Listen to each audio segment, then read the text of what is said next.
Hola, ¿qué tal, parceros? A todos mis queridos oyentes. Gracias otra vez por estar una vez más aquí en este espacio donde la historia, la verdad oculta y lo paranormal se entrelazan. Les recuerdo siempre que pueden suscribirse a mi canal, ya saben que me encuentran como Felipe Viedman o Viedman como tal. En Sinergia también se pueden escribir y en Sonoros FM. Activar la campanita y seguirme también en redes sociales. Me encuentran como Felipe Viedman 33 o Felipe Viedman Oficial, o Viedman, como quieran y me encuentren. Pues para que no se pierdan ninguno de estos viajes misteriosos que siempre nos apasionan. Hoy nos vamos a embarcar literalmente en una de las mayores conspiraciones históricas, el hundimiento del Titanic. Es una tragedia que marcó el siglo XX, que no ha sido cosa que pues ha sido contada en libros, pero no con toda la verdad. También han salido películas y crónicas oficiales, pero que quizás no ocurrieron tal cual como nos dijeron. Existen documentos e investigaciones, testimonios que señalan que el barco que realmente se hundió aquella noche del 14 al 15 de abril de 1912 no era el Titanic, sino su hermano gemelo, el Olympic, que todo fue parte de un plan muy oscuro de manipulación y fraude financiero. Así que, amigos, prepárense, porque lo que les vamos a descubrir o lo que les voy a contar es para que se descubra algo esta noche y hará temblar la historia que nos enseñaron en la escuela y pondrá sobre mesa un entramado, llamémoslo así, de engaños que involucra a bancos internacionales, aseguradoras y hasta la propia élite mundial de principios del siglo XX.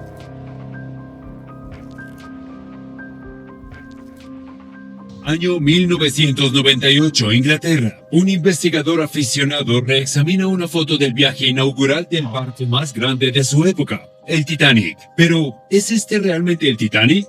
Esta foto del barco zarpando en Inglaterra en abril de 1912 muestra lo que parecen ser 16 ojos de buey en la proa, con ventanas delgadas y espaciadas de manera irregular. Ahora, miren esta otra foto tomada en el año anterior, cuando el Titanic aún estaba en construcción en Belfast, Irlanda del Norte, antes de que se instalaran las chimeneas. Aquí, en lugar de 16, hay solo 14 ojos de buey en la proa del barco. Y cuando el Titanic fue puesto en el agua por primera vez en 1911, antes de ser equipado para su viaje inaugural, tenía grandes ventanas espaciadas de manera uniforme en la cubierta.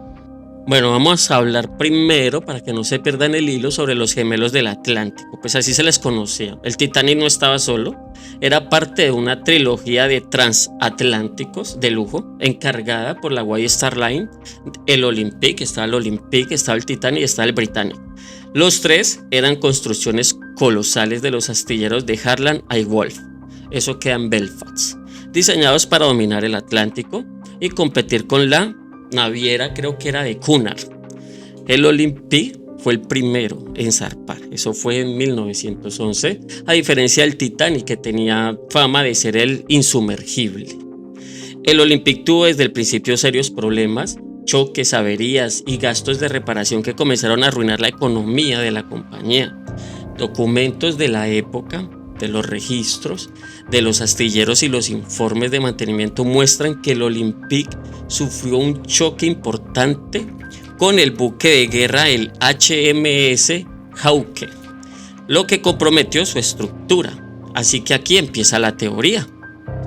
Para muchos investigadores, entre ellos el escritor Robin Gardiner o Robin Gardiner, como lo quieran llamar, en su libro Titanic, the Ship That Never Sank, así se llama el libro, lo pueden leer, yo lo leí hace muchísimo tiempo.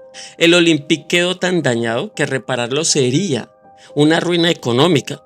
La solución, hacer pasar el Olympic por el Titanic y hundirlo de forma accidental, obviamente, para cobrar el seguro.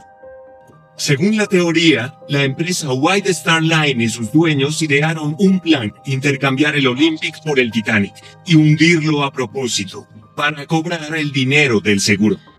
Aquí empieza el cambio de identidad, o sea, los dos barcos eran prácticamente idénticos en su estructura y diseño, salvo por algunos detalles mínimos en el interior. Documentos de inventarios, de los inventarios de la White Star Line, junto a testimonios de obreros de la Harland Wolff, señalan que hubo semanas enteras de modificaciones y cambios de pieza entre ambos barcos, justo antes de que el Titanic zarpara en ese abril de 1912.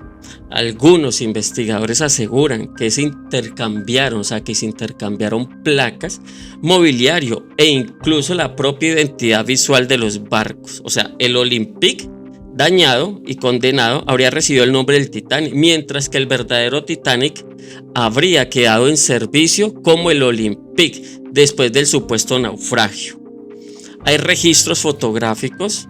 Hay registros fotográficos que muestran sutiles diferencias entre los dos barcos, la disposición de las ventanas de la cubierta, el diseño de algunas barandillas, incluso el ángulo de las chimeneas. Fotografías posteriores al hundimiento muestran al Olympic navegando con características que coinciden con las del Titanic original. El misterio se profundiza aún más con el testimonio de antiguos tripulantes recogidos en bitácoras privadas, como las del marinero Paddy Fenton, ¿cómo es que era? Sí, creo que era Paddy Fenton, que afirmó años después que la tripulación había sido, que la tripulación sabía que no era el Titanic el que había zarpado, sino el Olympic. Estos datos se encuentran en algunas bitácoras privadas de la Star Line. El Olympic tenía pisos de losetas y, según la teoría, fueron cubiertos con alfombras para que coincidieran con los del Titanic. Cualquier cosa que llevara el nombre Olympic fue reemplazada por una con el nombre Titanic. Ahora voy a responder esas preguntas. ¿Por qué hundirlo? El seguro y el fraude financiero. El Titanic estaba asegurado por una cifra enorme para la época. Eran más de $10 millones de 1912. Si el Olympic, dañado, no podía seguir navegando, White Star Line habría enfrentado pérdidas millonarias, posiblemente la quiebra. El hundimiento del Titanic permitía no solamente cobrar el seguro, sino también eliminar un activo dañado y convertirlo en un sacrificio rentable. Aquí entra en juego los grandes nombres. JP Morgan, el banquero más poderoso de Estados Unidos, era el dueño de la Internacional. Era como el dueño de la mercantil de los marines, pues eso se llamaba como la International Mercantile Marine, algo así. Corporación que controlaba la White Star Line.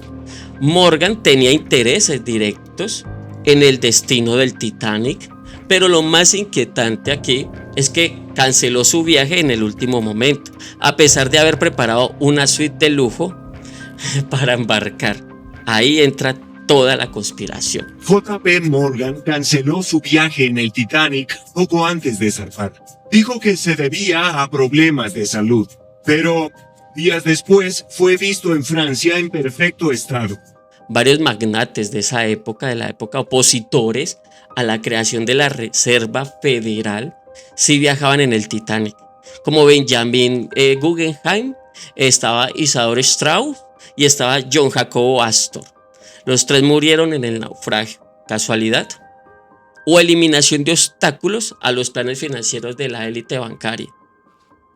Archivos financieros de la época, junto con investigaciones modernas, refuerzan la idea de que el hundimiento sirvió a intereses mucho más grandes que un simple accidente marítimo. Además, pocas horas antes de que el Titanic zarpara de Southampton, Morgan hizo retirar del barco 7 valiosas estatuas de bronce, como si supiera que el barco iba a hundirse. Ahora vamos a hablar sobre el rescate del silencio. Cuando el Titanic envió señales de auxilio al Carpathia, respondió y logró rescatar a más de 700 personas, sobrevivientes, pero sin embargo las bitácoras de navegación muestran inconsistencias en las coordenadas y tiempos. ¿Por qué el rescate tardó tanto cuando se encontraban relativamente a poca distancia? Algunos documentos preservados en archivos marítimos sugieren que hubo confusión deliberada en las comunicaciones. Incluso se habla de un segundo barco, el California, que estaba cerca pero no acudió. Curiosamente, el capitán del California él se llamaba Stanley Lord, fue acusado pero nunca condenado.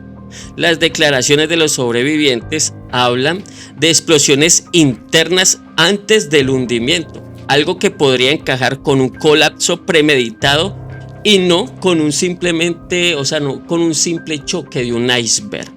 Y lo más extraño es que muchos documentos oficiales, pues relacionados con las reparaciones del Olympic y con los del seguro del Titanic, fueron destruidos o desaparecieron misteriosamente en las décadas siguientes. ¿Casualidad? Hablemos sobre las investigaciones modernas y los testimonios. Libros como el que ya te había dicho, el del Titanic, de Robin Gardiner, que se le conoce como el Olympic o la conspiración del Olympic, de Stephen Halps. También lo pueden leer, es muy bueno, se lo recomiendo. Ahí hay artículos en revistas históricas y conspirativas. Han recopilado evidencia de este fraude. Sí, creo que existen testimonios de descendientes de los tripulantes y obreros de los astilleros que afirman haber escuchado en su familia la verdad, que el Olympic fue realmente el que se hundió intencionalmente. No fue un accidente, fue algo intencionado. La expedición de Robert Ballard en 1985, que localizó los restos en el fondo del Atlántico, también levantó sospechas. Algunos detalles de la estructura hundida no coincidían con los planos del Titanic, sino con los del Olympic. Fotografías de la quilla, disposiciones de remaches y detalles técnicos que apuntan a un barco modificado. Las investigaciones, la expedición de Robert Ballard, creo que eso es más que inconsistente, y los investigadores insisten en que no se trata solamente de un error, sino de un plan deliberado y de encubrimiento. Pasemos a lo que es el legado del engaño. Si aceptamos que fue el Olympic el que se hundió, entonces el Titanic real siguió navegando disfrazado de Olympic en 1935, cuando finalmente fue desmantelado. Esto explicaría el por qué las fotos del Olympic de los años 20 y los años 30 muestran detalles que en realidad no correspondían al Titanic. Ahora, el legado de esta mentira es profundo. Nos recuerda cómo las élites han manipulado tragedias humanas para su beneficio económico. Documentos de aseguradoras, archivos bancarios y hasta declaraciones judiciales de la época muestran un patrón de silencio y complicidad, un encubrimiento que permitió que la historia oficial triunfara sobre la verdad incómoda. Bueno, yo les voy a dar como mi reflexión. La historia del Titanic no es solamente se trata de un barco hundido. Yo creo que es una de las mentiras más monumentales que hay, un fraude que costó miles de vidas y que fue utilizado para mover piezas de un tablero global de poder y dinero. El Titanic, símbolo de la modernidad y la arrogancia humana, terminó convertido en un mito, pero quizás ese mito fue fabricado cuidadosamente y diseñado para ocultar un crimen financiero perfecto. Bueno, ni tan perfecto, porque la verdad siempre sale a la luz. Lo que aprendemos de todo esto es que la historia oficial no siempre es la verdadera, que tras cada tragedia puede haber intereses ocultos y que la verdad, aunque se hunda en lo más profundo de un océano, siempre tiene una manera de salir a flote.